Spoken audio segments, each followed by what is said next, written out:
ബാബുവിൻ്റെ മരണം വലിയൊരു നഷ്ടം തന്നെയാണ് നമുക്കെല്ലാവർക്കും. ഒരുപാട് ആൾക്കാർ ഇവിടെ എനിക്ക് മുമ്പേ സംസാരിച്ചു, കൂടുതൽ സംസാരിക്കുന്നില്ല. കാരണം നേരത്തെ ഇവിടെ കെ വി ഗണേശേട്ടൻ സംസാരിക്കുകയുണ്ടായി. ഞാൻ ആദ്യമായിട്ട് ബാബുമലയിൽ കാണുന്നത് തന്നെ കടിമംഗലത്തൊരു നാടകോത്സവം സംഘടിപ്പിക്കുന്നുണ്ടായിരുന്നു. അതിൻ്റെ ഭാഗമായിട്ട് ഞങ്ങൾ ഒരു നാടകം സെലക്ട് ചെയ്ത്, അത് സംവിധായകനായിരുന്നു ഗണേശേട്ടൻ. അപ്പോൾ ഈ നാടകം നാളെ എഞ്ചിനീയറിംഗ് കോളേജിൽ കുട്ടനോട് കളിക്കുന്നുണ്ട്. നിങ്ങളിവിടെ വന്നാൽ മതി, കൂടുതൽ ഞാൻ പറയുന്നില്ല. അപ്പോൾ നിങ്ങൾക്ക് ഈ നാടകത്തെക്കുറിച്ചും ഇതിൻ്റെ കഥാപാത്രങ്ങളെക്കുറിച്ചും ഏകദേശം ഒരു ധാരണ ഉണ്ടാകും എന്ന് ഗണേശേട്ടൻ പറയുകയും, പിറ്റേ ദിവസം നമ്മൾ അന്ന് കൊച്ചനിയ നാടകോത്സവത്തിൻ്റെ ഭാഗമായിട്ടാണെന്ന് തോന്നുന്നു ഞങ്ങളവിടെ ചെന്നപ്പോൾ നാടകം തുടങ്ങി. അതിലത്തെ കഥാപാത്രങ്ങളൊക്കെ തന്നെ രഘുനാഥ് കടലാശ്ശേരിയും ഒക്കെ തന്നെ ഇവിടെ വന്നിരിക്കുന്നുണ്ട്. അന്നാണ് ബാബു മലയിൽ എന്ന വ്യക്തിയെ ഞാൻ ആദ്യമായി കാണുന്നതും പരിചയപ്പെടുന്നതും. പിന്നീട് തുടർന്നാണ് നാട്ട് കലാകാര കൂട്ടം എന്ന സംഘടന കേരളത്തിൽ തൃശ്ശൂരാണ് അതുണ്ടാക്കിയിട്ടുള്ളത്. അതിൽ ആദ്യം അതിൻ്റെ മുഖ്യ സംഘാടകർ ജോയിൻറ്റ് സെക്രട്ടറി ആയിട്ട് പ്രവർത്തിച്ചു നടന്നു. അങ്ങനെ ഒരുപാട് മാർഗനിർദ്ദേശങ്ങളും ക്യാമ്പിനകത്തായാലും ബാബു ഒരുപാട് ബാബുവിൻ്റെ ഓർമ്മകൾ നമ്മുടെ മനസ്സിനകത്തുണ്ട്. ഇവിടെ നമുക്കറിയാം, ഒരു കാര്യം മാത്രമാണ് എനിക്ക് പറയാനുള്ളത്. അവരെ കുടുംബത്തിനെ നമ്മൾ നേരത്തെ ചില ആൾക്കാർ പറഞ്ഞു, അവരെ ചേർത്ത് പിടിക്കേണ്ട ലക്ഷ്യം, അതിനെക്കുറിച്ചായിരിക്കണം നമ്മുടെ അടുത്തുള്ള ചർച്ചയും. അതിന് എല്ലാവിധ സഹായ സഹകരണവും ദൈവമക്കളുടെ ഭാഗത്തുനിന്നും ഒപ്പം നാട്ടുകലാകാര കൂട്ടത്തിൻ്റെ പ്രതിനിധി എന്ന നിലയിലും ഈ സംഘടന ഭാഗത്തും ഉണ്ടാകും എന്നാണ് ആദ്യമായി എനിക്ക് പറയാനുള്ളത്.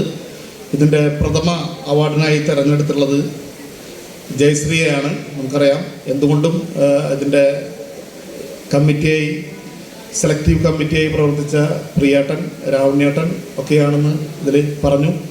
എന്തായാലും അർഹതയ്ക്കുള്ള അംഗീകാരം തന്നെയാണ്. ഒരു ആദ്യത്തെ പ്രഥമ അവാർഡ് തന്നെ ജയശ്രീക്ക് കിട്ടിയിൽ അതിയായ സന്തോഷമുണ്ട്. ഒപ്പം തന്നെ ഇതിൻ്റെ ഫലകം ചെയ്യാൻ ഡേവിസ് ചേട്ടൻ എന്നെയാണ് ഏൽപ്പിച്ചിട്ടാണെന്ന്. അപ്പോഴും ഇന്നലെയാണ് ചെയ്ത് കഴിയണത്, പെട്ടെന്നാണ് ചെയ്തത്. അപ്പോൾ ഞാൻ ചെയ്ത് ഇതിൻ്റെ പ്രൂഫ് ഇട്ടപ്പോഴും ഡേവിസ് ചേട്ടൻ പറഞ്ഞു ഇതിൽ കൊമ്പും കുഴലൊക്കെ ചേർക്കാടുന്നു എന്നൊരു പറഞ്ഞു. അപ്പോൾ ഞാൻ ഉദ്ദേശിച്ചത് ഒരു കൂട്ടായ്മ, അതിൽ സൂര്യനെ പോലെ ഉദിച്ചു നിൽക്കുന്ന, അവിടെയാണ് ബാബുമലയെ നമ്മൾ ചേർത്ത് അതിൽ വെച്ചിട്ടുള്ളത്. അങ്ങനെയാണ് എൻ്റെ മനസ്സിൽ തോന്നിയിട്ടുള്ളത്. അതാണ് ഈ ശില്പം ത്തിൻ്റെ കുറിച്ച് പറയാനുള്ളത്. അതിൻ്റെ അവാർഡിന് തിരഞ്ഞെടുത്തുള്ള ജയശ്രീ ആണെങ്കിൽ നമുക്കറിയാം 30ഓളം വർഷം നടൻപാട്ട് രംഗത്ത് കേരളത്തിൽ അങ്ങോളം ഇങ്ങോളം പരിപാടികൾ ചെയ്യുകയും ഒപ്പം തന്നെ പല അധ്യാപകനായിട്ടും പരിശീലകയായിട്ടും വിധികർത്താവായിട്ടും മുഖം ഗ്രാമീണ നാടകവേദിയുടെ മുഖ്യ ഗായികയായിട്ടും അതുപോലെ തന്നെ ഇന്ത്യക്കകത്തും ഒരുപാട് പരിപാടികൾ ചെയ്ത് നാട്ടറിവുകളെ നാടുണർത്തുക എന്ന ലക്ഷ്യത്തോടെ പ്രവർത്തിക്കുന്നതാണ് ഒരു പാട്ടുകാരിയാണ് ജയശ്രീ. ജയശ്രീ ഇപ്പോൾ നാട്ടുകലാകാര കൂട്ടത്തിൻ്റെ ജില്ലാ പ്രസിഡന്റും കൂടിയാണ്. ആ സന്തോഷവും ഞങ്ങളുടെ ഒരു കൂട്ടാളിക്ക് ഈ അവാർഡ് ലഭിച്ചതിൽ ഞങ്ങൾക്ക് അതിയായ സന്തോഷമുണ്ട്. അതുകൂടി ഞാൻ ഈ അവസരത്തിൽ ഇവിടെ പ്രദർശിക്കുകയാണ്.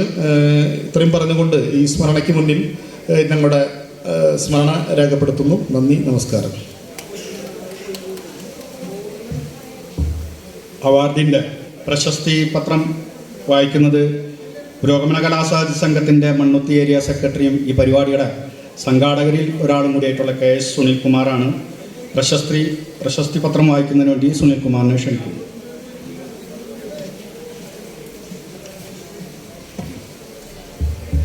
സുഹൃത്തുക്കളെ, ബാബുമലയിൽ സർഗമുദ്ര പുരസ്കാരം 2026 ശ്രീമതി ജയശ്രീ നാട്ടുവീർ. പ്രശസ്തി പത്രം. പ്രസിദ്ധ കൊമ്പ് വാദ്യകലാകാരനും നാട്ടുകലാകാരനും നടനും പത്രപ്രവർത്തകനുമായ ബാബുമലയിലെ അകാല വേർപാടിനെ തുടർന്ന് ബാബുമലയിൽ സ്മരണ സംഘാടക സമിതി ഏർപ്പെടുത്തിയ അവാർഡ് ആണ് ബാബുമലയിൽ സർഗമുദ്ര പുരസ്കാരം. ബാബുമലയിൽ സർഗമുദ്രയ്ക്ക് ആദ്യമായി അർഹയായിട്ടുള്ളത് പ്രശസ്ത നാടൻ പാട്ട് കലാകാരി ശ്രീമതി ജയശ്രീ നാട്ടുവീറാണ്. 10,001 രൂപയും ഫലകവും പ്രശസ്തി പത്രവും പൊന്നാടിയും ചേർന്നതാണ് അവാർഡ്. 3.5 ദശകത്തോളമായി കലാരംഗത്ത് വിവിധ തലത്തിൽ അവർ പ്രവർത്തിക്കുന്നു. നാടൻ കലകളുടെ അർത്ഥ ഗരിമയും സാംസ്കാരിക രാഷ്ട്രീയ ദൗത്യവും തിരിച്ചറിഞ്ഞ് ആ രംഗത്ത് പ്രവർത്തിക്കുന്ന ഉന്നത വ്യക്തിത്വമാണ് അവർ. ഗോത്രകലകളിലും അതിൻ്റെ ആചാരാനുഷ്ഠാനങ്ങളിലും ആഴത്തിലുള്ള അറിവ് ഈ കലാ ഗവേഷകയിൽ ഉണ്ട്.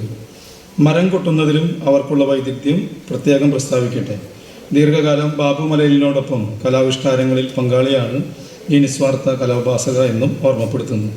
ബാബു മലയിൽ സർഗമുദ്ര വളരെ ആദരപൂർവ്വം, അതിലേറെ അഭിമാനപൂർവ്വം ജയശ്രീ നാട്ടുവീരിനെ സമർപ്പിക്കുന്നു. VD Davis chairperson, PD Paulose general convener.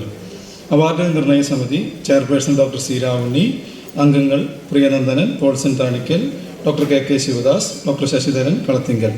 2026 July 31 Thrissur. പുരസ്കാര സമർപ്പണത്തിനായി ഡോക്ടർ സി രാവുണ്ണിയെ സ്നേഹപൂർവ്വം ഈ വേദിയിലേക്ക് ക്ഷണിക്കുന്നു. പുരസ്കാരം സ്വീകരിക്കുന്നതിന് വേണ്ടി ശ്രീ ജയശ്രീ നാട്ടുവീരിനെയും ക്ഷണിക്കുന്നു. അതോടൊപ്പം സന്ധ്യ ചേച്ചിയും മകനും ഈ വേദിയിലേക്ക് കടന്നു വരണമെന്ന് സ്നേഹാദരപൂർവ്വം അഭ്യർത്ഥിക്കുന്നു.